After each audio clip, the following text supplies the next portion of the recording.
Batay sa pinakahuling datos ng Philippine National Police, naitala ang 30.43% pagbaba sa crime rate nitong buwan ng Hunyo kumpara sa naitala noong Hunyo ng nakarang taon. Ayon sa PNP, ang naturang resulta ay sumasalamin sa pagiging epektibo ng mga hakbang at programang ipinatutupad laban sa kriminalidad. Ayon sa PNP, ang positibong resulta ay bunga ng pinaigting na kampanya laban sa kriminalidad, mas mahigpit na pagpapatrolya sa mga komunidad at mas mataas na police visibility sa mga pangunahing lansangan at pampublikong lugar.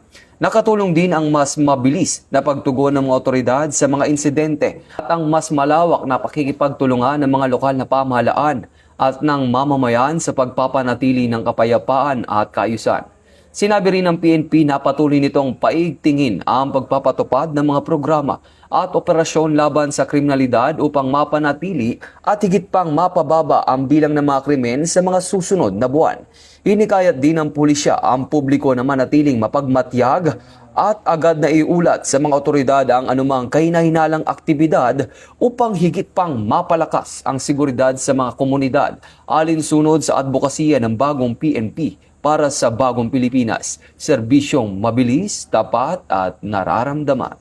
Mula dito sa National Headquarters ng Philippine National Police, ako ang inyong PNN correspondent, Patrolman Edwin Baris, alagad ng batas, taga-taguyod ng Balitang Pulis.